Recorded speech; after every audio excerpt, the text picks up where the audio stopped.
yo voy a estar aquí desarrollando el estudio, pero si llega Fernando, le pasamos si está en disponibilidad. Ustedes recuerdan que tenemos pendiente la continuidad sobre el libro de Efesios. ¿Recuerdan eso? Hoy quiero compartir con ustedes. Vayamos al libro de Efesios.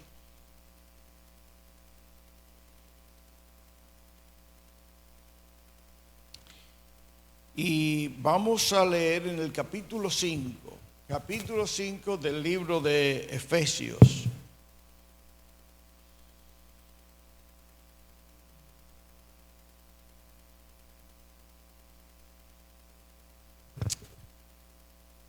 Pablo, a partir del capítulo 4, está desarrollando lo que fuera su sentir sobre la dinámica de vida como creyente. En los primeros capítulos hemos señalado la teología que Pablo desarrolla para con la iglesia, expresando con profundidad lo que es el maravilloso plan de Dios. Desde el capítulo 1 hasta el capítulo 3 nosotros encontramos a Pablo desarrollando estos temas teológicos que tienen como intención afianzar en la fe a los hermanos y también de desarrollarlo en cuanto a los embates, a los ataques que la iglesia para ese tiempo, la iglesia incipiente, la iglesia naciente, venía sufriendo por la distorsión de las personas, llámese los creyentes, que se habían incorporado a la dinámica de vida de fe, muy especialmente lo que tiene que ver con el judaísmo, y luego también entonces con el mundo pagano, estos dos mundos que se convirtieron en un campo de batalla para el desarrollo de la vida de fe de la iglesia, y que el enemigo trató de usar para amilanar, para detener el desarrollo del proyecto de Dios que es la iglesia. Pero siempre se ha cumplido lo que el Señor Jesús previó. El Señor Jesús dijo que la puerta del infierno, la puerta del Hades, no prevalecerán contra la iglesia. Hoy nosotros nos encontramos en algunas zonas del mundo, persecución para el pueblo de Dios, pero siempre la iglesia sale triunfante y nosotros confiamos en eso. Hemos recibido noticias de persecución en África, en algunas naciones del África, persecución fuerte que ha llegado al punto de asesinar, no solo apresar, pero asesinar, matar a los creyentes en masa, en número. Triste noticia, pero nosotros sabemos que todos estamos en las manos del Señor y el Señor vela por su pueblo y nada ocurre con nosotros como servidores del Señor, como creyentes, sin su consentimiento. Así que dentro de todo esto el plan de Dios sigue. Pues leamos en el capítulo 5 de Efesios.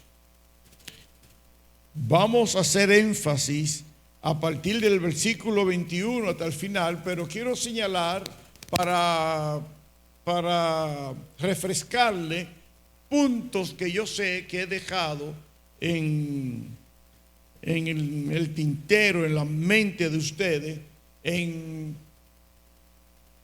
desarrollo de temas que hemos tenido anteriormente. Dice así: sed pues imitadores de Dios como hijos amados, y andad en amor, como también Cristo nos amó y se entregó a sí mismo por nosotros, ofrenda y sacrificio a Dios en olor fragante. Pero fornicación y toda inmundicia o avaricia, ni aun se nombre entre vosotros como conviene a santos, ni palabras deshonestas, ni necedades, ni truhanerías que no convienen, sino antes bien acciones de gracias.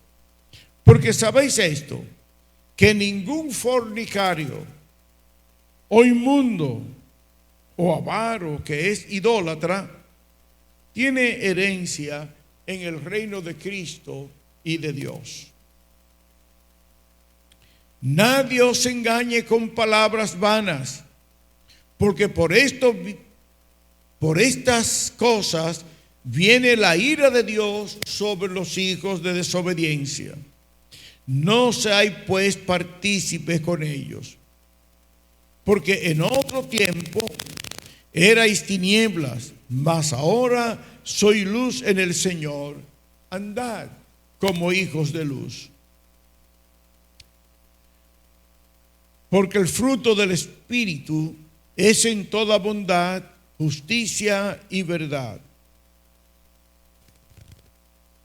comprobando lo que es agradable al Señor.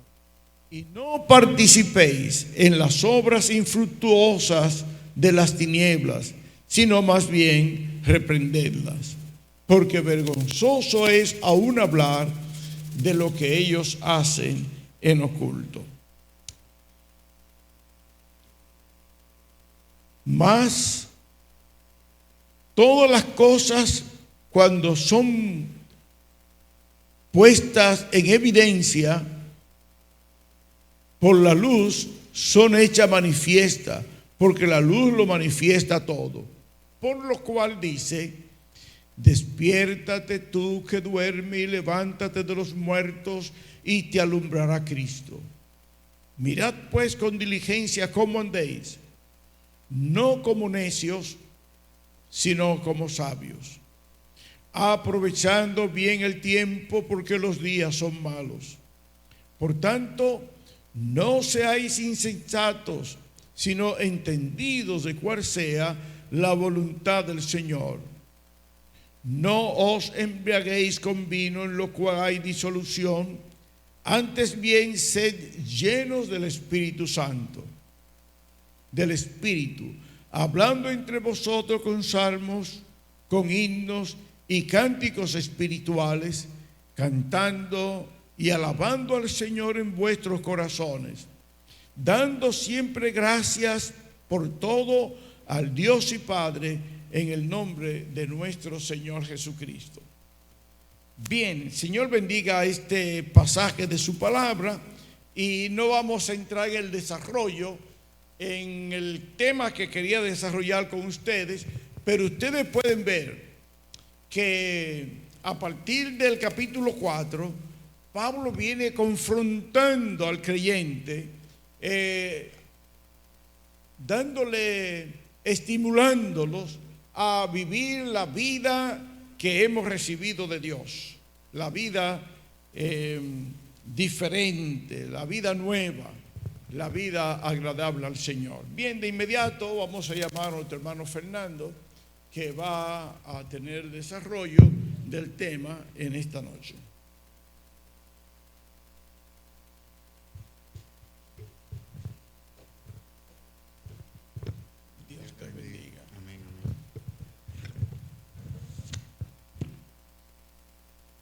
A ver, ¿quién me recuerda en qué estamos trabajando en esta semana? Sí, tenemos que trabajar en algo en esta semana. De hecho, ya habíamos planteado una tarea para desarrollar, ¿verdad que sí? Para esta semana. Entonces, ¿alguien recuerda el tema que estamos desarrollando? No, pues entonces volvamos otra vez a 2 de Pedro, capítulo 1, y vamos a leer rápidamente, a ver si alguien recuerda qué fue lo último que hace 2 semanas estuvimos escudriñando. 2 de Pedro, capítulo 1, y vamos a leer desde el versículo 5 hasta el versículo 11, a ver si alguien se acuerda. Dice, vosotros también, poniendo toda diligencia por esto mismo, añadid a vuestra fe virtud, a la virtud conocimiento, al conocimiento dominio propio, al dominio propio paciencia, a la paciencia piedad, a la piedad afecto fraternal y al afecto fraternal amor, porque si estas cosas están en vosotros y abundan, no os dejarán estar ociosos ni sin frutos en cuanto al conocimiento de nuestro Señor Jesucristo. Pero el que no tiene estas cosas tiene la vista corta, es ciego, habiendo olvidado la purificación de sus antiguos pecados. Por lo cual, hermanos, tanto más procurad hacer firme vuestra vocación y elección, porque haciendo estas cosas no caeréis jamás. Así es como hemos estado trabajando, hemos estado viendo, profundizando en esta lectura, y ya hemos visto al menos 2 de las añadiduras a la fe, ¿verdad que sí? ¿Qué fue lo último que vimos? El conocimiento. Entonces, ahora sí, ¿qué nos toca para esta semana? El dominio propio. Una palabra que prácticamente todos lo conocemos, o sea, una palabra que habla por sí sola. La palabra dominio propio en el griego en el que escribe el apóstol Pedro, en esta ocasión es la palabra enkrateia. Enkrateia es una palabra compuesta. ¿Le suena a algo kratos? ¿Le suena a algo kratos? ¿Qué significa la palabra kratos? Se usa mucho en español, esa raíz griega. Es de donde viene la palabra democracia.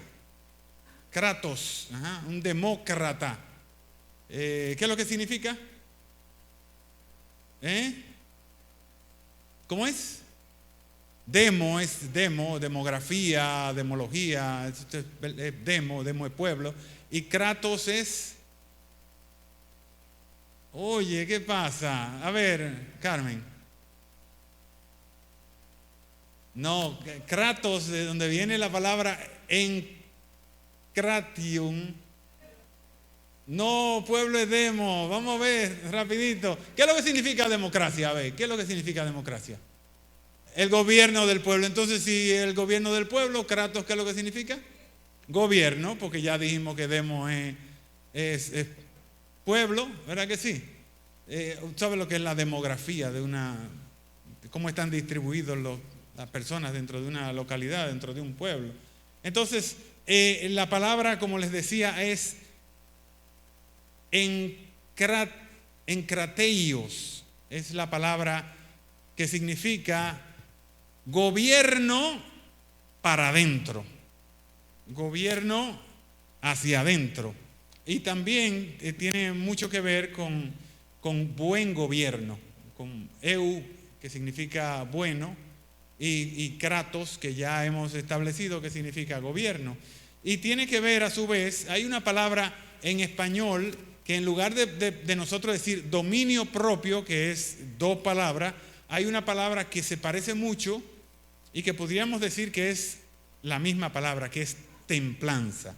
Y eso aparece, por ejemplo, es la última de las características del fruto del Espíritu. Si nos vamos a Gálatas capítulo 5, versículo 22, vamos a ir rapidito para que veáis si lo puede poner en pantalla. Gálatas capítulo 5, versículo 22, y nos va a decir inmediatamente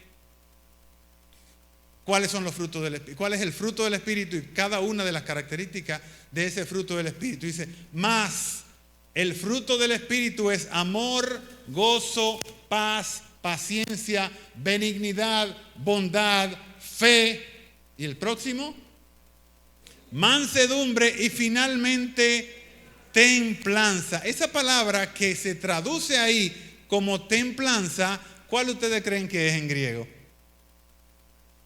Enkrateia. Mira qué cosa tan extraña.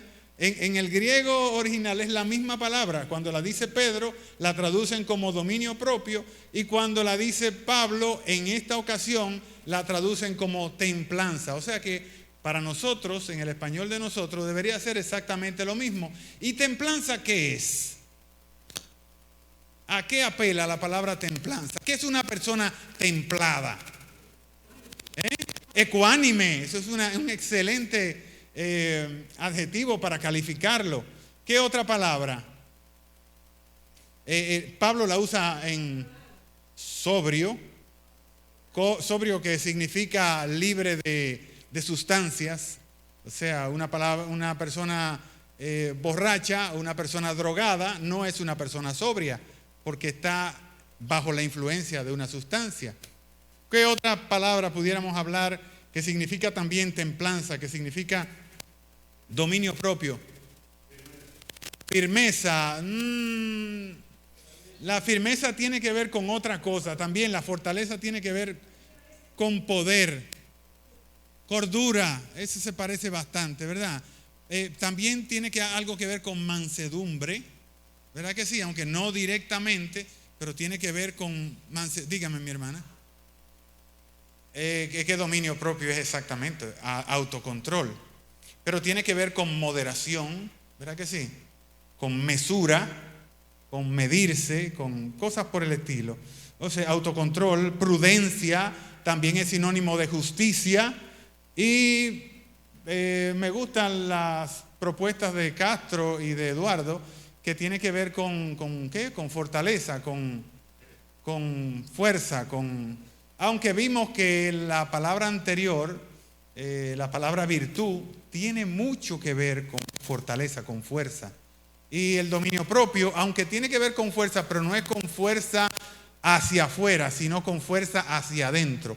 Y la fuerza hacia adentro ya no tiene tanto que ver con fuerza realmente, sino que pudiéramos buscarlo en otra cosa. Para hacer la introducción de este tema, que es un tema maravilloso, a mí me gustaría hacer un pulso entre las personas que están bien conectadas en este momento, que están viviendo la realidad de hoy.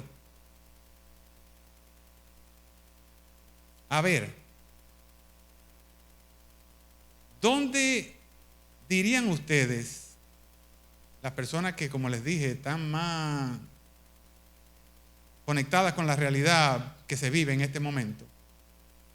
¿Dónde creen ustedes que está el gran dinero? ¿Dónde se produce el gran dinero en este momento? A ver, ¿cuáles son los negocios que dejan cuarto a nivel mundial? En serio, díganme. Dígame. El coaching. No creo. No creo. El coaching ni siquiera entra dentro de la gente que hace realmente mucho dinero. Si tú me hablas, por ejemplo, de tecnología, de bitcoins, eso te pasa, pero por mucho lo que tú puedes ganar en ese aspecto. Pero en serio, la gente dura de aquí, ¿dónde creen ustedes que están los capitales, la gente que tiene más dinero del planeta ahora mismo? ¿En qué negocios están? En bolsa de valores, por ejemplo. ¿En qué más? En la guerra. Es interesante eso. ¿Quién fue que dijo la guerra? Toñito, tú estás por ahí, pero realmente el negocio de la guerra es un chichí de teta delante de otros negocios que hay ahora mismo en el medio. Miren, dígame. Medicina, ese es un buen negocio, pero eso no le da por los tobillos a los grandes negocios de hoy día. Dígame, Carmen. Carmen está loca por hablar de hace rato. ¿Quiere decirme algo? Adelante. La droga. No, la droga está lejos de ser un gran negocio. La droga, si tú metes inclusive la medicina dentro de la droga, eso no deja cuarto. Dígame. Eso fue lo que dijo Toñito. Las almas están en un poder, en un lugar muy poderoso. Pero hay negocios que, miren, para ponérselo cómodo. En la toma de posesión del señor Donald Trump, que fue apenas en enero, ¿verdad? Hace un par de meses o hace un mes y pico. Ahí habían 5 personas. 5 personas que decían que si tiraban una bomba ahí se iban más del 30% del Producto Interno Bruto del mundo. ¿Quiénes eran los que estaban ahí? El de Google, el de Facebook, Mark Zuckerberg, Allen, ¿qué más? El de Twitter es el mismo de SpaceX, es Elon Musk. Ajá. ¿Quién más? Jeff Bezos, el hombre de Amazon, y el de Microsoft, por supuesto. Entonces, ¿dónde están los grandes dineros, los grandes capitales de este país? Están realmente en el mercado de la atención.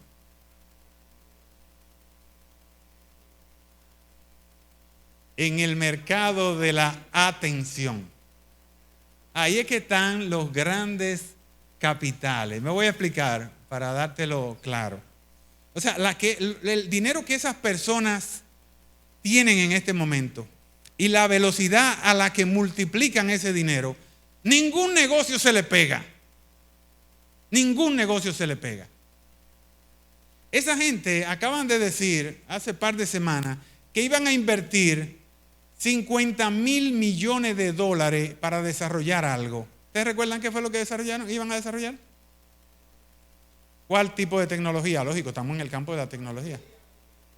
Inteligencia artificial.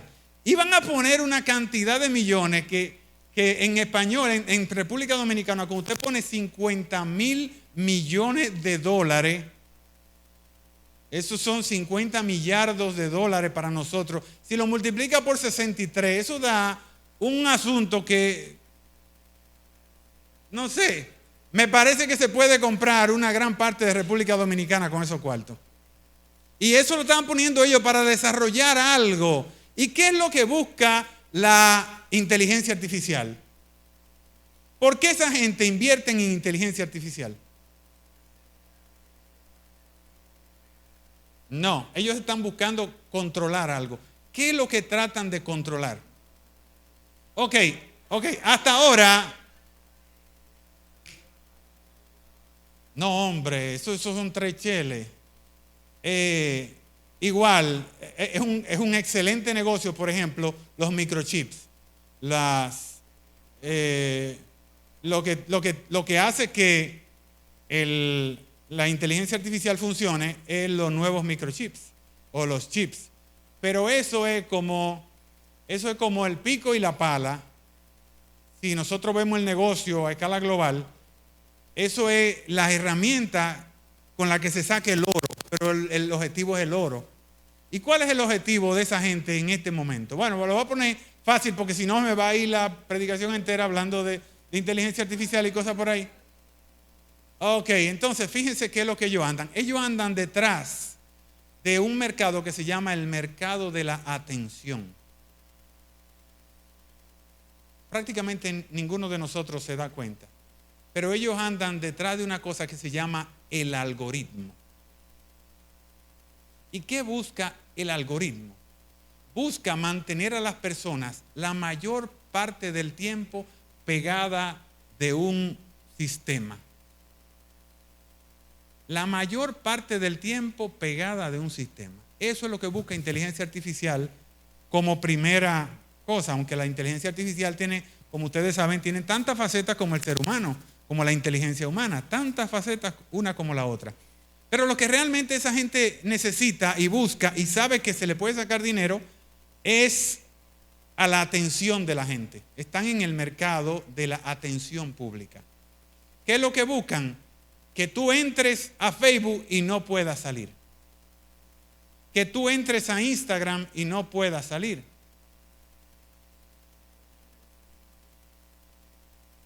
Mira, la pregunta de Amira es, ¿en qué beneficia a esa gente el asunto de los algoritmos?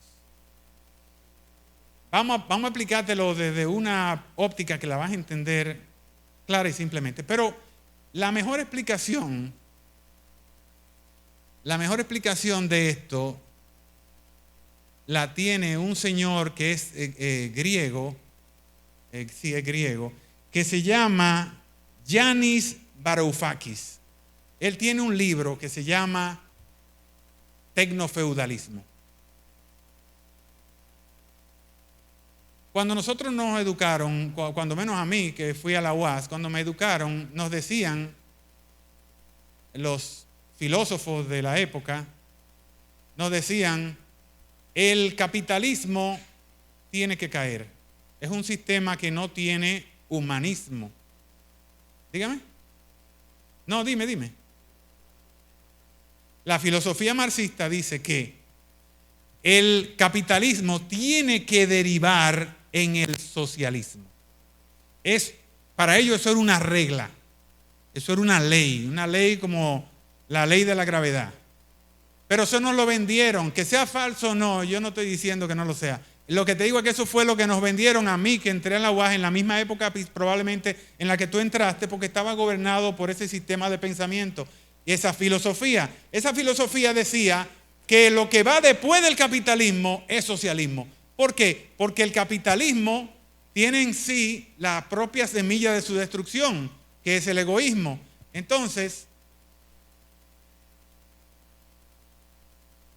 lo que Varoufakis dice en su libro, y tiene muchísimo poder en decirlo, o sea, muy bien basado, es que a lo que ha derivado el capitalismo es al feudalismo.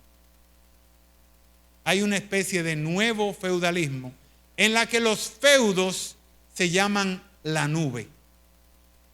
Todo, absolutamente todo, tiende a no estar en ningún aparato físico, sino a estar en la nube.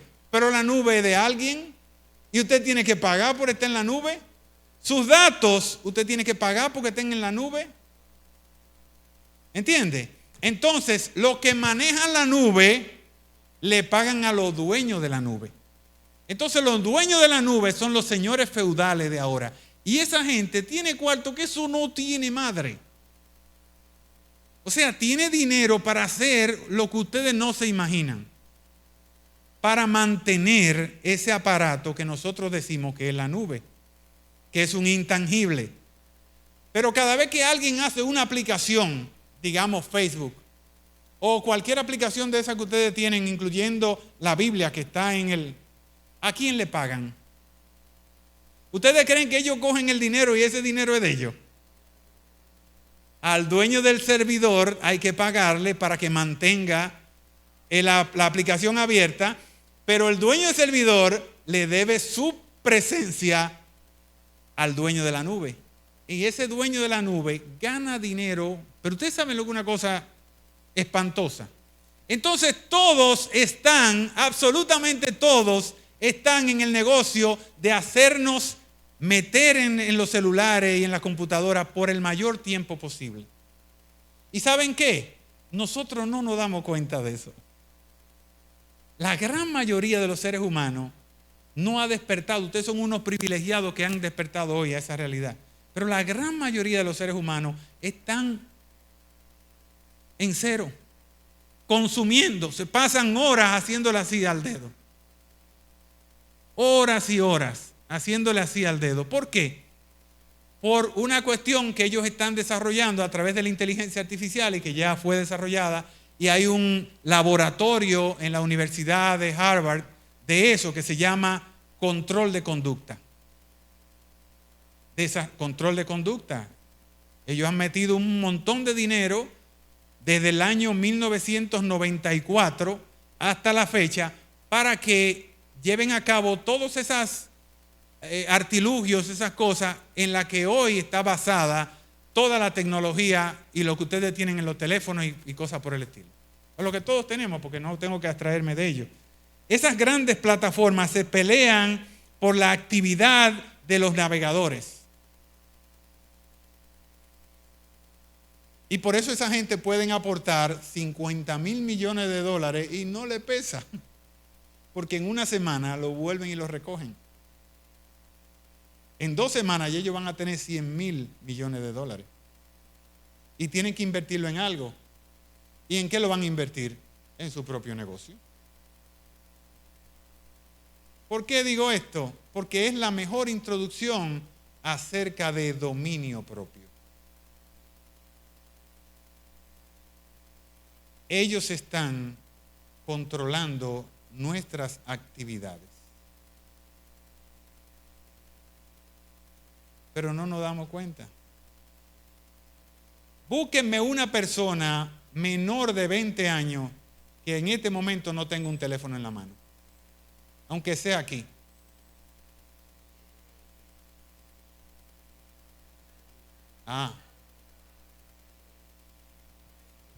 Hay que hacerle un monumento a Stacy, señores. No, hay que hacerle un monumento, porque es verdad. Sí, pero es verdad. Pero aún así, es un conflicto, es una guerra entre lo que la sociedad te está imponiendo y lo que te está imponiendo tu padre. Y tú, en esa guerra, probablemente tú tengas más influencia del mundo que de los padres. ¿Entiendes? Entonces, dice acá que el cristiano, más que en ningún otro momento de la historia, está siendo afectado por su autocontrol, como en estos momentos. Eso no es discutible, eso es una realidad del tamaño del globo terráqueo. En ningún otro tiempo de la historia, el cristiano fue tan atacado en su control personal como en el caso de este tiempo. De manera que el término, el dominio propio, la encrateia, es algo sumamente importante en este día. Es de altísima valoración para nosotros. Es importante que sepamos qué tenemos, hasta dónde lo tenemos, quiénes son los enemigos de la templanza, del autocontrol, para entonces nosotros poder, con las herramientas que tenemos, tirar una buena lucha. Este término de templanza aparece, además de aquí, en el libro de Segunda de Pedro, capítulo 1, versículo 6, aparece 4 veces más en el Nuevo Testamento. No aparece en el Antiguo Testamento. No con esos términos. Aparece en otras formas, pero en los términos como templanza o dominio propio, sí aparece, como les decía, en el fruto del Espíritu, que aparece templanza, aparece en Hechos, capítulo 24, versículo 25, si alguien quiere leerlo para educarnos, si lo encuentran rápidamente, lo leemos y damos porque lo sabemos. Pero se trata de Félix, cuando Pablo está discutiendo con Félix, que Félix lo manda a llamar. Pablo está preso y Félix lo manda a llamar para que le hable de lo que él quería, de lo que le podía rascar el oído. Y entonces Pablo diserta acerca de qué. Vamos a leerlo. Hechos capítulo 24, ¿verdad? Versículo 25. Dime. 25. Léelo duro ahí, hazlo en voz alta. Yo debía haberlo escrito aquí porque me llevé de que Jonathan siempre está ahí arriba y lo pone de una vez. Félix lo llamó para que hablara de otra cosa, de algo que a él le hubiese gustado, de filosofía. Pero ¿de qué fue que disertó? Acerca de la justicia, del dominio propio y del juicio venidero. Cuando usted junta esas 3 cosas, para un monarca le está hablando de lo que más le duele. Está hablando de justicia. Y ustedes saben que cualquiera que se encumbra, cualquiera que llega a un lugar de preeminencia, se le olvida la justicia. Balaguer decía, no sé si es una frase de Balaguer, pero yo se la oí a él, el poder corrompe. y el poder absoluto corrompe absolutamente, decía Balaguer. Cualquiera que llega a los estatus más altos de poder, como en el caso de Félix, va a hacer su diablura porque se siente por encima de todos los hombres. Y Pablo estaba disertando acerca de la justicia, del dominio propio, ¿y de qué otra cosa? Y del juicio venidero. Si te ligan esas tres, Félix, ¿qué fue lo que Félix hizo ahí mismo? Y le dijo, váyase de ahí, yo lo llamo después. Eso fue lo que le dijo Félix a Pablo. Hablamos ahorita. Si es de eso que tú me vienes a hablar, ¿por qué? Porque le pica, porque irrita realmente. Y eso no es solamente para Félix. Eso es, no le hablen del juicio venidero a una gente que está en el poder porque le va a picar. Bueno, ¿en qué otra ocasión aparece? Aparece en Tito, capítulo 1, versículo 8, y es cuando Pablo habla, no lo busquen, es cuando Pablo habla acerca de los obispos, de los ancianos, que dice que tiene que ser un hombre con dominio, que se domine, que no puede ser un disoluto, igual que en Primera de Timoteo, capítulo 3, versículo 1, cuando habla acerca de las características del obispo, por ahí anda también. No menciona la templanza, pero menciona la sobriedad, marido de una sola mujer. Sí, eso es dominio propio. Aparece también en Primera de Timoteo, capítulo 1, versículo 7, que es donde él le dice a Timoteo, no sea cobarde, habla del Señor como debe ser, porque el Señor no nos ha dado espíritu de temor, sino espíritu de dominio propio. Ahí habla de la misma palabra, encrateia, nos habla de esa palabra tan fuerte. Ok, implica necesariamente, como yo les decía, juicio, o sea, buen juicio. Esa palabra dominio propio, usted no puede tener dominio propio para hacer cosas malas o para ser un loco. Si hay dominio propio es porque usted está en completo control de su vida, y ese control de su vida quiere decir que tiene buen juicio. Eso me lleva en lo personal a la escena donde el Señor sana o cura al gadareno, al endemoniado, que el Señor, la narración de Lucas es que él estaba sin ropa y vivía haciéndose cortaduras con la piedra y vivía como hablando, sí, tenía espíritus demoníacos dentro y siempre estaba amenazando a la gente. Y cuando el Señor lo sana, inmediatamente después dice que la gente vinieron al Señor y él estaba a los pies del Señor sentado, vestido y escuchando. O sea, estaba en buen juicio, haciendo las cosas que eran buenas. O sea, una demostración. Eso es bellísimo, esa parte de la Escritura, y nos deja un mensaje buenísimo a nosotros de lo que nosotros éramos y de lo que nosotros debemos presentar como lo que somos ahora. Pero es por ahí que anda. Entonces me recuerda ese asunto. Habla también de disciplina, sobre todo de autodisciplina. ¿Y a qué se refiere? Porque ya se me está acabando el tiempo. ¿A qué se refiere esto de dominio propio? Se refiere, en términos simples y básicos, al control de ¿qué? De las pasiones. ¿Qué más? ¿Quién puede aportar un poquito más para que sea interactivo esto y sea... El carácter. Ok, ¿qué más? Las pasiones y el carácter nacen de algo. No. La pasión es el deseo. Hay una escalera, así comienzan en el corazón. ¿Y qué es lo que nace en el corazón?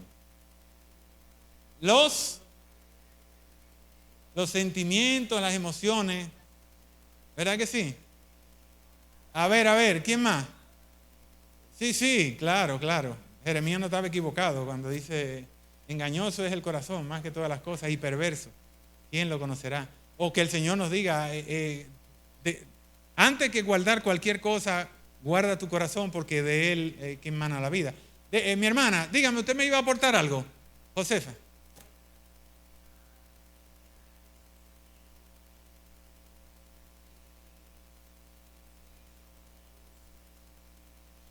Eso es autocontrol. La moderación que yo les dije ahí, que podíamos usarlo como base.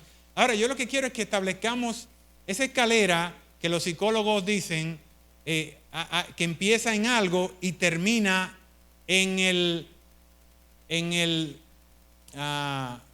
como en el futuro de lo que nosotros somos, en el destino. Es lo que dicen los psicólogos. Dicen, los pensamientos definen las emociones. Las emociones definen las conductas. Las conductas definen ¿cómo que se llama? Que a cada 21 días usted lo hace. El hábito. Y los hábitos determinan el destino. Pero todo nace del pensamiento. Entonces, el autocontrol no puede esperar a los hábitos. No puede esperar a las emociones ni a las pasiones. El autocontrol tiene que situarse en los pensamientos. Si usted no domina sus pensamientos, tarde o temprano usted va a perder el control de sus pensamientos. Hay un axioma filosófico que no hay que discutirlo aquí, que dice: todo lo que usted no puede controlar, lo controla usted. Es un principio filosófico, todo el mundo se lo sabe. Si usted no está en control de ese muchacho que usted tiene como, es que el muchacho lo está controlando a usted. Si usted no está en control, miren qué cosa tan extraña o tan chula. Si hay una persona que lo irrita a usted, que usted no puede controlarlo porque cada vez que abra la boca lo irrita, el tipo está en control de su vida. Si usted no está en control de él y de las circunstancias que lo rodean, entonces es porque él está controlándolo a usted. Miren qué cosa tan extraña. Entonces el autocontrol, el dominio propio, sale del pensamiento. Nace en las ideas. Por eso el apóstol Pablo dice que un cristiano debe reconocerse a partir de sus circunstancias, porque él es capaz, dice el apóstol Pablo, de traer todo pensamiento cautivo a Jesucristo. Al buen cristiano, cuando un pensamiento le pase por la cabeza, él tiene que ser capaz, tiene que tener un autocontrol, tiene que ser capaz de agarrar ese pensamiento, ponerlo en la balanza, decir es bueno o es malo. Si es malo, lo atrapa y lo lleva cautivo a Cristo. Eso es lo que dice Pablo. Todo el mundo sabe dónde queda. Hay un himno que lo dice. Lleva todo pensamiento cautivo a Jesucristo. Si usted no es capaz de hacer eso, usted no es cristiano. De hecho, hay dos cosas. En realidad son tres, pero hay dos cosas que son fundamentales para definir un cristiano. El Señor las dijo. Él dijo: en esto conocerán que son mis discípulos, si tenéis amor los unos por los otros. Y también dijo: por sus frutos los conoceréis. O sea que un cristiano que no presente fruto, no se guille que no es cristiano. Y eso de fruto no está hablando de fruto del Espíritu. Es fruto de lo que se hacen aquí a través de la práctica cristiana, no a través de la piedad de su encuentro con Dios. Es a través de lo que usted hace con lo que usted ha sido enseñado, con lo que le regalaron. Si usted no tiene fruto, es probable que se aparezca ya el día del juicio y le diga, pero yo en tu nombre eché fuera demonios. Y el Señor le diga, pues yo no te conocí. ¿Dónde están tus frutos? Porque por tu fruto que tú te conoces. Entonces debemos nosotros como cristianos empeñarnos en presentar frutos, en hacer frutos. Hay un montón de proverbios que tienen que ver con el asunto del dominio propio. Viaje de proverbios. Usted sabe que los proverbios están enfocados a mejorar nuestra conducta. Son verdaderas joyas de la sapiencia humana que tienden a mejorar nuestra vida a través de acatar esos proverbios. Yo solamente por razones de tiempo voy a usar un solo proverbio y es el proverbio 25-28. A ver si lo encuentran rápidamente. Proverbio 25-28. Si lo encuentras en otra traducción sería fantástico. Yo lo tengo acá en la Nueva Traducción Viviente, que para mí eso es lo último de los muñequitos.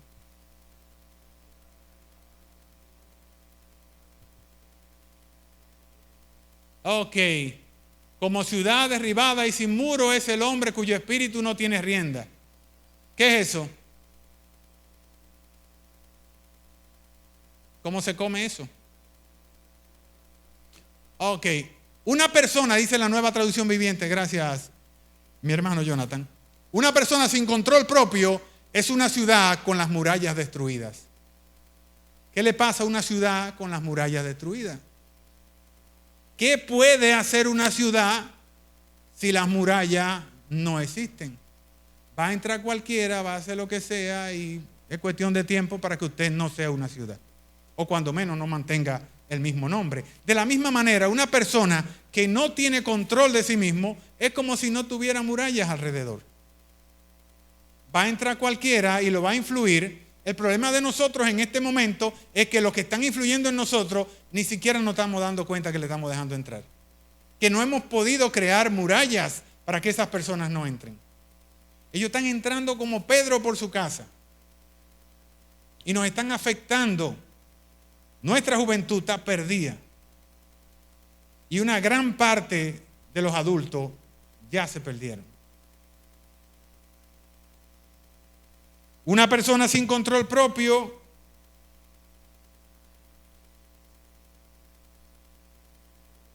le puede pasar cualquier cosa. Cualquier cosa. Imagínense lo peor, una persona que no tenga dominio propio, le va a pasar exactamente eso. Yo estuve buscando, hay algo, me voy a pasar un ratito porque ya llegaron las 8, mi promesa es de que siempre yo a las 8 paro, pero vamos a darle aunque sea 5 minutos, ¿verdad? Además yo llegué tarde, me disculpé y todo. Estuve viendo lo interesante de esto. ¿Qué tenemos en la palabra? ¿Qué hemos encontrado en la palabra de dominio propio y las veces que lo dice y la forma en la que lo pone? ¿Y dónde lo encontramos? Entonces me dio con buscar algunos experimentos psicológicos para ver qué ha descubierto la sociedad nueva acerca de esto, del dominio propio. Y hay un experimento que es un hito en la historia de la psicología. Los que han estudiado psicología, es un experimento que se dio en el año 1960 de un psicólogo prominentísimo que se llama Walter Mischel, en el laboratorio de la Universidad de Stanford, en California, en Estados Unidos. Miren, ese es uno de los experimentos más largos de la historia. Ese experimento, no les voy a cansar el cuento, agarraron muchachos de escuela entre 4 y 6 años, la peor edad para prestar atención. Y se conoce como el experimento del marshmallow, del malvavisco. Ok, era simple. Se anotaba todos los datos, de dónde venía, qué estrato social tenía, porque se hizo con un universo bastante grande Se anotaban todos los datos del muchacho. Ok, tráiganmelo a las 10 de la mañana el lunes. Venía un grupete, lo ponían en grupo de 5, lo sentaban en una silla separado y les decían, le ponían un marmelo delante a los 5. Y les decían, si en 15 minutos, con un reloj grandísimo adelante, si en 15 minutos tú no te has comido ese marmelo que es tuyo, porque ya es tuyo, yo te voy a regalar otro marmelo en 15 minutos. Se anotaron todos los resultados, muy chulo, bastante.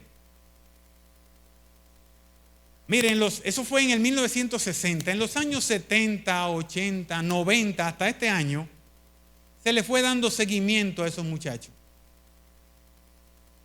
¿Y qué marcó ese experimento?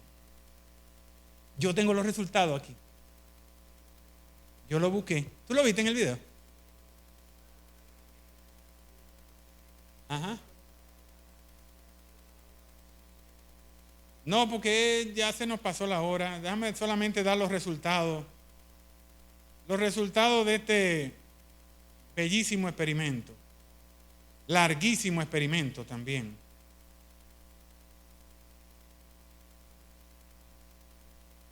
Bueno, en lo que lo encuentro, si acaso, déjeme decirle que las áreas donde se encontró algo son rendimiento académico,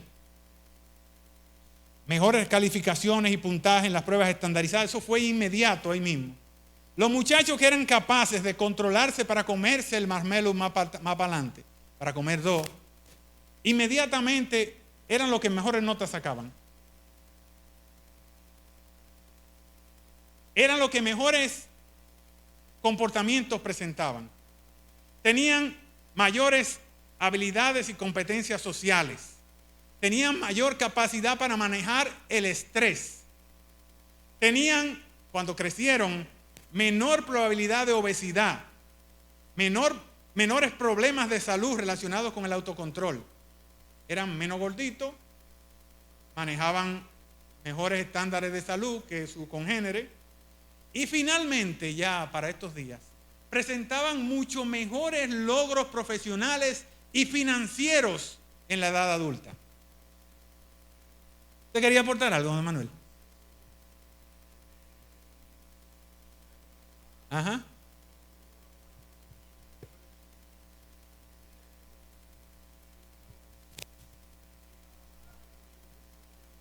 Con el peor de los cursos. Ajá. Sí. Lo más grande.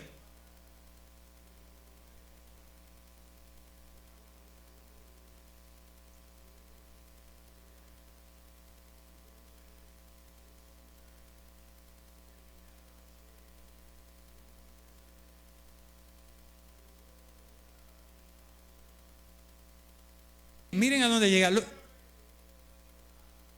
Hasta que no. Autocontrol. Le estás enseñando autocontrol. Ajá.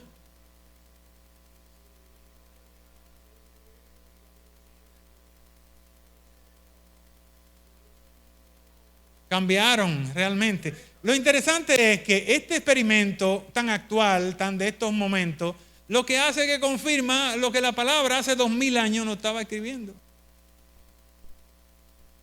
Hace 3000 años ya los proverbios decían por dónde andaba esto. Lo único que ha hecho el experimento de Mitchell es realmente enrostrarnos, enseñarnos. Pero ya eso la palabra lo sabía, Dios lo sabía. Y el ejercicio de los hombres ya conocía estas virtudes. Bueno, vamos a cerrar porque tenemos que cerrar.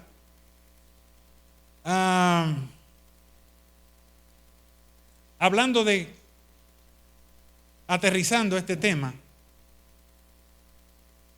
segunda de Pedro 2:16, igual que Gálatas 5:13, nos habla acerca de usar la libertad como pretexto para hacer lo que usted quiera.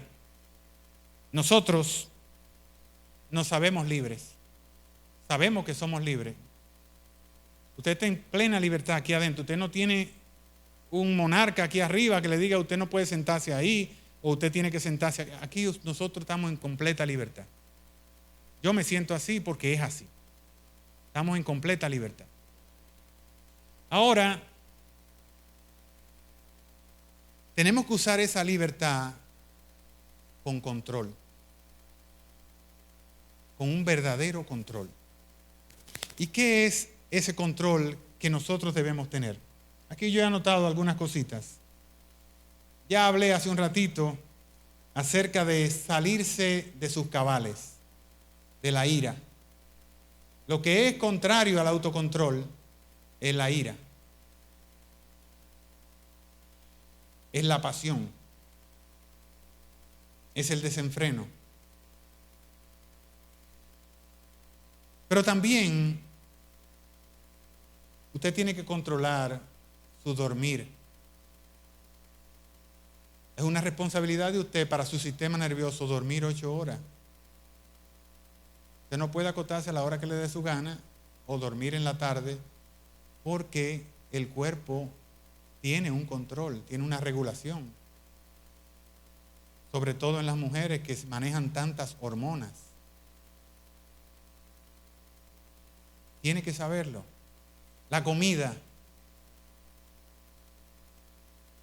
Usted está gordito, usted está fuera de control. Usted está muy flaco, usted está fuera de control. Tiene que meterse en control, no es a lo loco.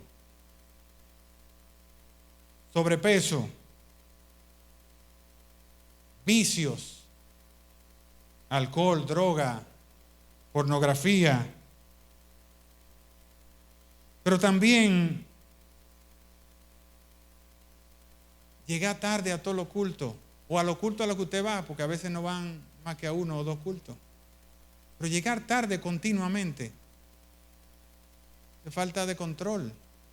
No ir, no asistir a los cultos, eso es falta de control. Siempre tiene un pretexto para no estar. Que empieza en la falta de compromiso, pero es una falta de control. Usted va a decir, no, porque hay mucho tránsito. Falta de control.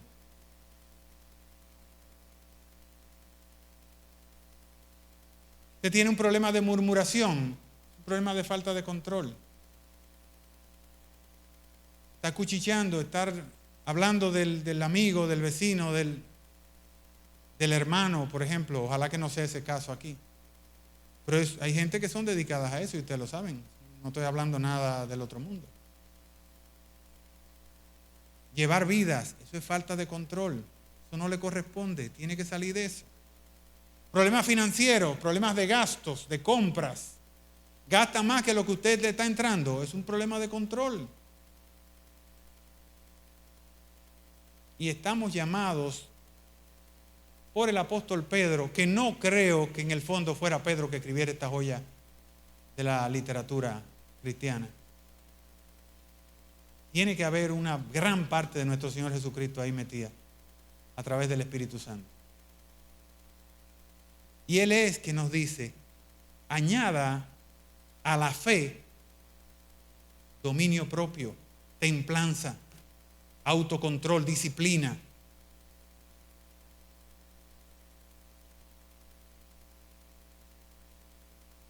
Yo no voy a hablar acerca del pecado porque estamos llamados, dice en la primera parte de lo que leemos del capítulo 1, versículo 4, estamos llamados a dejar la concupiscencia.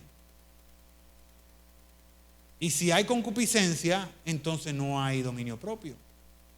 Porque la concupiscencia es enemiga del dominio propio. Entonces por eso no lo meto dentro de las cosas, el pecado no lo meto dentro de las cosas que tienen que ver con el dominio propio, porque estoy hablando con cristianos que manejan fe y que al manejar fe lo menos que pueden tener es un alejamiento de la concupiscencia. Vamos a dejarlo por ahí y la próxima semana, si tenemos la oportunidad, entonces estaríamos conversando acerca de la paciencia.